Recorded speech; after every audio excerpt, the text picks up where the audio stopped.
Bienvenidos a J-Voz, bienvenidos a la noche, bienvenidos al sábado, bienvenidos entonces a esta Radio Soldados, en la cual siempre te estamos dando en este programa a J-Voz las mejores datas, las mejores formas de pensar para poder insertarnos en lo que nos gusta en este siglo tan ecléctico y difícil, pero también genial. Tiene que ver con una propuesta que les traje hoy de una corriente dogmática. No me gusta hablar de religiones, me gusta hablar de dogmatismos.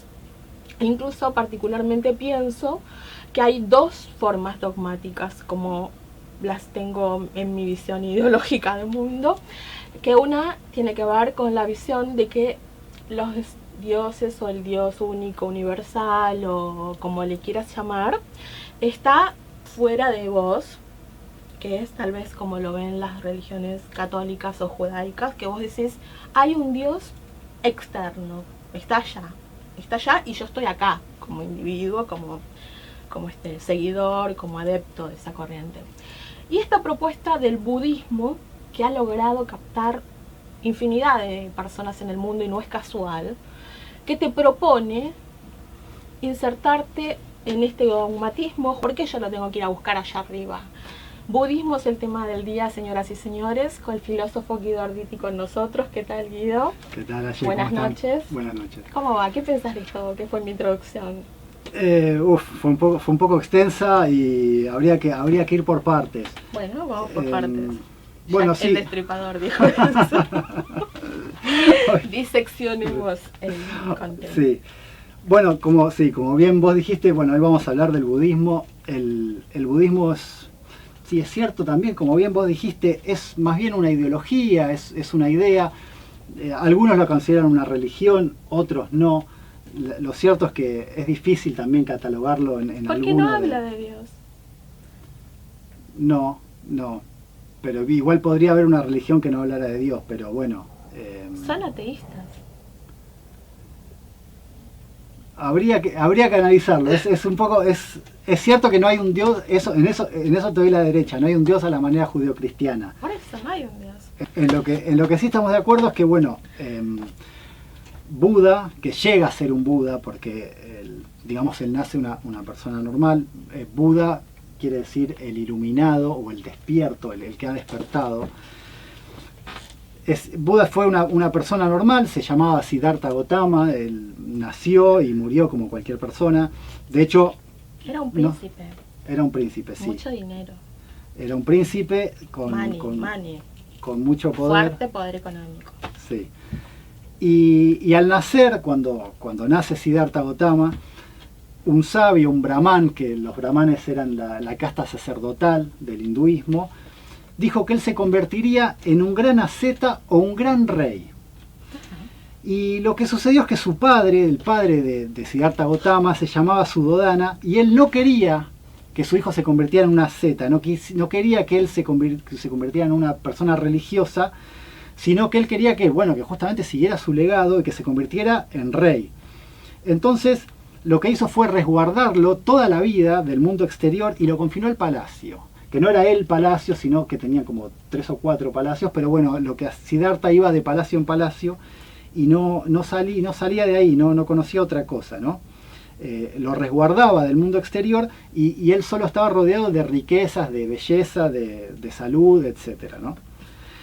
Y crecía en un mundo de lujo y felicidad donde le dieron la mejor educación, aprendió las artes marciales, aprendió todas las artes de la época y demás. Pero en algún momento sucedió lo inevitable, ¿no? Lo que siempre sucede cuando sobreprotegen a los hijos, ¿no? ¿Qué pasó? Siddhartha Gautama se escapó del palacio un buen día y cuenta la leyenda que él tuvo 4 encuentros a la salida. No se sabe bien si fue una salida, se cree que fueron 4, que él se escapa 4 veces y en esas 4 veces él se encuentra con cosas que nunca había visto antes. La primera vez él se encuentra con un anciano, él se escapa con uno de sus vasallos, digamos, con uno de sus sirvientes, y él ve a un anciano con la barba muy larga, que se le notaban todos los huesos, encorvado, jorobado, sin dientes, muy débil. Y le dice, ¿qué le pasó a ese hombre? Y entonces su sirviente le dice, y bueno, es un anciano, es un viejo. pero ¿y cómo llegó a ser viejo? ¿Qué le pasó que es viejo? Dice, no, bueno, todos vamos a ser viejos en algún momento. Vos, tu mamá, tu mujer, todos vamos a ser viejos. Todos menos Mirta Legrand.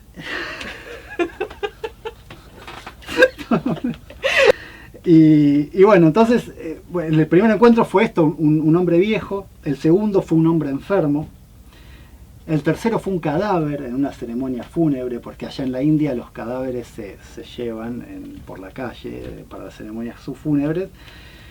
Y en la cuarta una asceta, digamos, un religioso. Una asceta es un sadhu, que se llama la religión hindú, que es sadhu, la traducción literal quiere decir un buen hombre, que son hombres que han renunciado al mundo material y que viven de limosnas y de las ayudas de la gente, y básicamente lo que hacen es rezar, pero la gente justamente los ayuda, los cuida, les da comida y demás, porque se cree que el rezo de ellos ayuda a la comunidad toda, ¿no? Entonces, bueno, estos 4 encuentros, ¿no? El anciano, el hombre enfermo, el cadáver y el asceta, le pegan muy fuerte a Buda, lo dejan como loco, y entonces a los 29 años decide irse directamente del palacio. Él ya había tenido un hijo, ya se había casado con su prima, y había tenido un hijo al que llamaron Rajula, entonces el legado de la monarquía ya estaba asegurado, entonces él se va del palacio. Y él llega a la conclusión, a partir de estos 4 encuentros que tanto lo choquean, de que la vida es sufrimiento. Él dice, el nacimiento es sufrimiento, la vejez es sufrimiento, la enfermedad es sufrimiento, la muerte es sufrimiento, toda la vida es sufrimiento. Y esta es la ideología budista plantea esto. En primer lugar, yo sufro porque convivo con lo que no quiero. O sea, yo sufro porque hay cosas en mi vida que no me gustan, que me hacen sufrir. En segundo lugar, yo sufro porque no tengo aquello que sí quiero. En tercer lugar, cuando yo consigo aquello que sí quiero, sufro por el miedo a perderlo o sobreviene el hastío, digamos. Consigo aquello que tanto quería y cuando lo consigo digo, ¿sabes qué? No estaba tan bueno. No era lo que yo esperaba, esto al final, ¿no? Sí. Y en cuarto lugar, sufro por perder aquello que quiero, que tenía, que valoraba y lo perdí.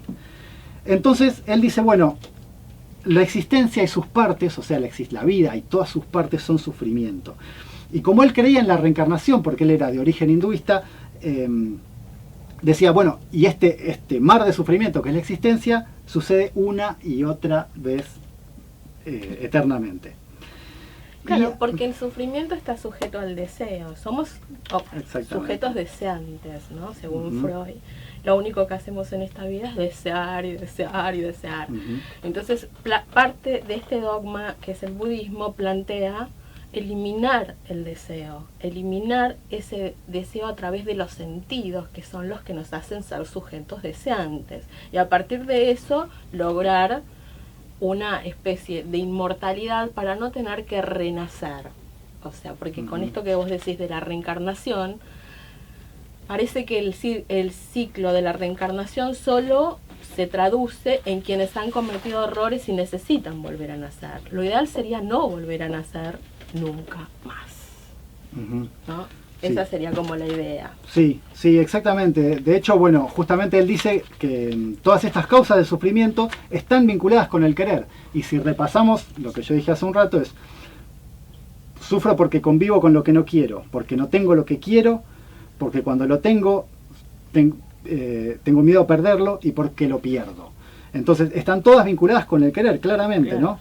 Y ellos dicen, bueno, entonces la causa, en realidad ellos plantean 2 causas del sufrimiento. Ellos dicen, bueno, una es el querer y la otra es la ignorancia. Sí. Entonces ellos dicen, bueno, el anhelo, el ansia o la sed es como la traducción más literal del término que utilizan ellos, de cualquier situación o condición placentera, porque creemos que algún acto, logro, objeto o persona o entorno nos llevarán a la satisfacción plena del yo. Y ellos dicen, bueno, lo que pasa es que el yo no existe, el yo es algo a ser superado. Porque justamente el budismo afirma que tanto la realidad interior como la exterior están siempre en un estado de cambio permanente. La estabilidad tanto en los átomos como en las cordilleras montañosas, o incluso en nosotros mismos, es una ilusión. Según la doctrina budista, ninguno de nosotros es ni física, ni emocional, ni mentalmente la misma persona que éramos hace años, ni siquiera hace un minuto o un instante. Claro. Esto me hace acordar mucho a un filósofo presocrático, o sea, un filósofo que es anterior a Sócrates y a Platón, digamos, cuyo nombre era Heráclito, que él tenía una frase que después fue mal traducida, que fue mal traducida y quedó como que él decía: nadie puede bañarse 2 veces en el mismo río, ¿no? Que es esta idea de que yo me baño en el río, salgo, y como el río fluye constantemente, cuando me meto de nuevo, es otro río. Pero la frase que Heráclito había dicho, la traducción más exacta, es más bien: en los mismos ríos entramos y no entramos, pues somos y no somos los mismos.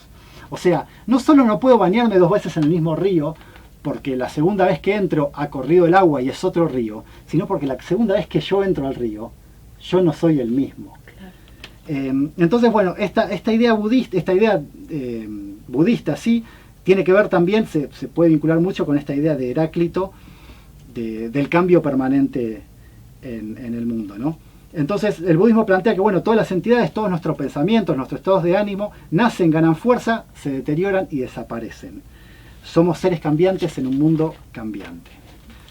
¿Y cuál es la diferencia del budismo con el hinduismo? ¿Hay alguna diferencia? Hay muchísimas diferencias. Sí, justamente lo que vos decías al principio, de que el budismo en algún punto no tiene ninguna divinidad, el hinduismo tiene millones, literalmente. O sea, hay millones de divinidades, es imposible terminar de estudiarlas todas. Sí, es cierto. Sí, es imposible. Cierto, sí. Shiva es la que más me gusta. Es la más interesante. A mí me encanta Shiva, sí. Y me identifico mucho con ella. Es esa mujer con las manitos, muchas manitos, como que lo quiero agarrar todo en el mundo. Sí. Y ser poderosa. Ojo que Shiva no es mujer, ¿eh? Pero bueno, dentro de todo esto que veníamos hablando del budismo, dice, bueno, hay una buena dentro de este mar de lágrimas que es la existencia. Hay una forma de superar el sufrimiento, que plantea Siddhartha o Buda, que él dice, bueno, es fácil, es eliminando el deseo, ¿no? O sea, así de sencillo, ¿no? Justamente, librándonos de este deseo y apego, abandonarlo para siempre y no dándole lugar en nosotros mismos, ¿no?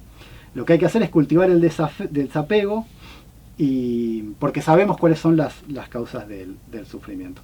Entonces, básicamente, la doctrina dice, bueno, el sufrimiento existe, el sufrimiento tiene una causa, el sufrimiento se puede eliminar, y en cuarto lugar, el sufrimiento, digamos, hay un camino hacia la eliminación del sufrimiento, ¿no?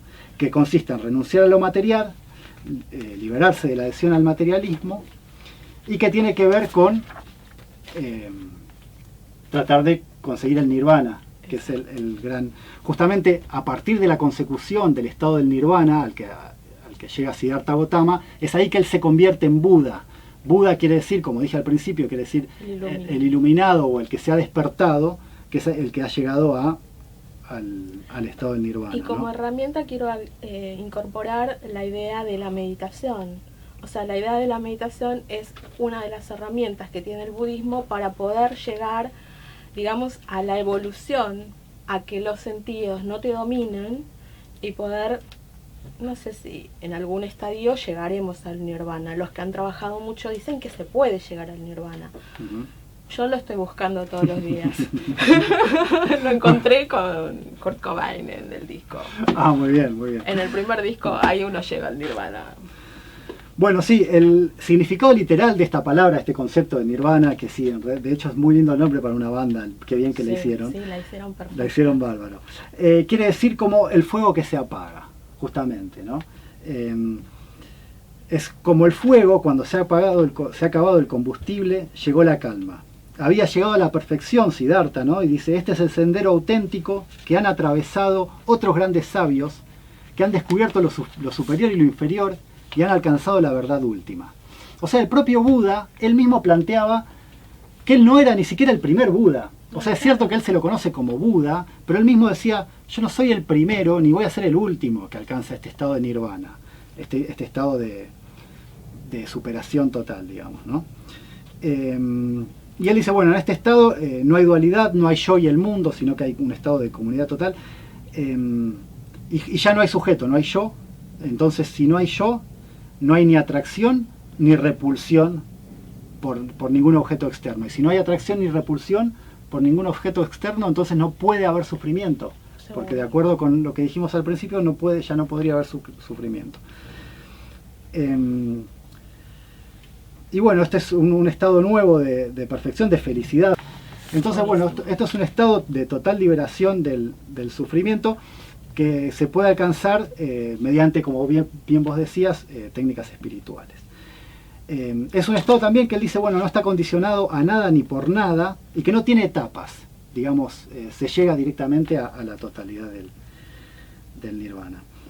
Y bueno, en última instancia, lo que quería decir es, bueno, como vos decías al principio, el budismo es si se quiere, una religión de la mente, de la comprensión correcta de la realidad, y de saber quiénes somos, aunque quienes somos sea nadie, ¿no?